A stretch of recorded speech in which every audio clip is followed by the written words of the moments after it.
ஐலி serial நாளைக்கான எபிசோடில் என்ன நடக்க போகுதுன்னு ரொம்ப சூப்பரான ஒரு ப்ரோமோ ரிவ்யூ பார்க்கலாம் வாங்க. என்னோட ரிவ்யூ பிடிச்சிருந்தா லைக் பண்ணுங்க. ஐலிக்கு இந்திராணியோட நம்பர்லேருந்து கபிலனோட அம்மா கால் பண்ணிக்கிட்டே இருக்கு. செல்லம்மா இதை பார்த்துட்டு இந்த காலை கட் பண்ணி விட்டுட்டே இருப்பாங்க. ஐலி அத்தை ஏன் இப்படி கட் பண்ணுறீங்க, அவங்க ஏதாவது நினச்சிக்க போகிறாங்க அப்படின்னு சொல்ல, இங்கே பாரு இன்னொரு முறை கால் வந்தாலும் நீ கட் தான் பண்ணணும், நீ பேசக்கூடாது அப்படின்னு சொல்லிட்டு போயிடுறாங்க.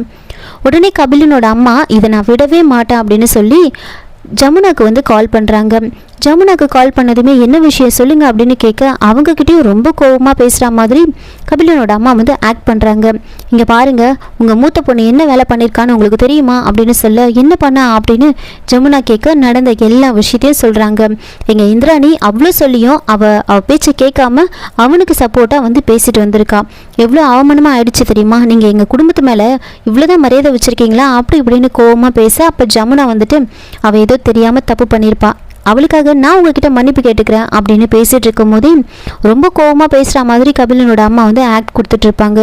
உடனே இந்திராணி அவங்கக்கிட்ட இருந்த மொபைலை வாங்கி, இங்கே பாருங்கள், இப்போ நாம் எல்லோரும் ஷாப்பிங்க்கு போக போகிறோம், உங்கள் வீட்டில் இருக்கிறவங்க யாரும் மிஸ் ஆகக்கூடாது, நீங்கள் எல்லாருமே ஷாப்பிங்க்கு வரணும் அப்படின்னு ரொம்ப இன்சிஸ்ட் பண்ணி சொல்கிறாங்க.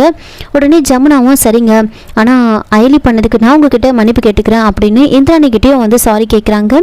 அதுக்கப்புறம் ஷாப்பிங்க்கு போகணுன்னு சொன்னதுமே ஜமுனா ஃபோனை வச்சுட்டு நேராக ஐலிக்கிட்ட தான் கேட்குறாங்க, உனக்கு எவ்வளோ தைரியம் இருந்தால் நீ இப்படியெல்லாம் பண்ணுவ அப்படின்னு ஐலிக்கிட்ட கேட்டுட்ருப்பாங்க. இன்னொரு பக்கம் கபிலனோட அம்மா ஏன் இப்படி பண்ண, நாம் இவ்வளோ கோவமாக பேசிகிட்டு இருக்கோம், நீ என்னடானா ஷாப்பிங்க்கு வர சொல்லி சொல்கிறியே அப்படின்னு கேட்க, இந்திராணி இங்கே பாருங்கள், ஃபோனில் எதையும் நாம் பேச முடியாது, நாம் நேரில் தான் எல்லா விஷயத்தையும் கேட்க முடியும், அவனுக்கும் அந்த அயலிக்கும் என்ன சம்மந்தம் இருக்குன்னு நாம் கேட்கணும், அந்த இடத்துல ஷாப்பிங்க்கு வர இடத்துல கண்டிப்பாக எல்லாரும் இருப்பாங்க, அந்த இடத்துல நிற்க வச்சு கேள்வி கேட்கணும் அப்படின்னு சொல்கிறாங்க. சரி எல்லாரும் ஷாப்பிங்க்கு கிளம்புங்க அப்படின்னு இந்திராணி சொல்லிட்டு இருக்க, ஜமுனா அயலி நிற்க வச்சு திட்டிகிட்டு இருப்பாங்க.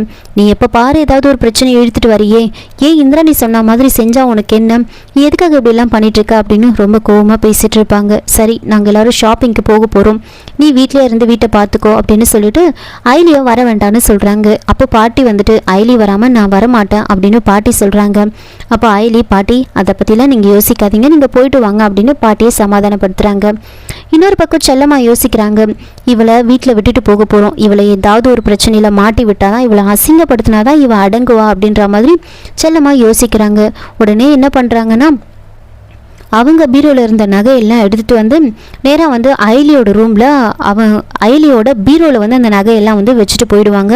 யாரும் இல்லாத சமயம் பார்த்து தெரியாமல் எடுத்துகிட்டு ஐலியோட பீரோவில் அந்த நகையெல்லாம் வச்சுட்டு, உனக்கு ஒரு திருட்டு பட்டத்தை கட்டி உன்னை இந்த வீட்டை விட்டு அனுப்பலை, நான் செல்லமாக கிடையாது, உன்னை எப்படி அசிங்கப்படுத்துகிறேன்னு மட்டும் பாரு, என் பொண்ணை எப்படிலாம் நீ அசிங்கப்படுத்துகிறேன், உன்னை நான் அசிங்கப்படுத்தாமல் விட மாட்டேன் அப்படின்னு யோசிச்சுக்கிட்டு அந்த நகையை வச்சுட்டு அங்கேருந்து அவங்க ஷாப்பிங்காக வெளியில் கிளம்புறாங்க.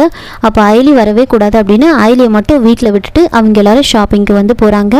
இன்னொரு பக்கம் அங்கே வீட்டில் எல்லாருமே ஷாப்பிங்காக கிளம்புவாங்க. கபிலன் கீழே இறங்கி வராரு. இந்த மாதிரி நம்ம ஷாப்பிங் போகணும் ரெடி ஆக அப்படின்னு சொல்ல, கபிலன் முதல்ல வர முடியாது அப்படின்னு சொல்லுவார். எல்லாரும் கண்டிப்பாக தான் ஆகணும், நீ போய் ரெடி ஆகிட்டு வா அப்படின்னு சொல்ல, கபிலனும் மேலே போயிட்டு அங்கே போயிட்டு ப்ரூஸ்லி கிட்ட சொல்கிறாங்க, இந்த மாதிரி நாங்கள் ஷாப்பிங்க்கு போக போகிறோம், வீட்டில் இருக்கிற எல்லாருமே ஷாப்பிங்க்கு போகிறோம், நீ எப்படியாவது இங்கேருந்து தப்பிச்சு போயிடு அப்படின்னு சொல்கிறாங்க.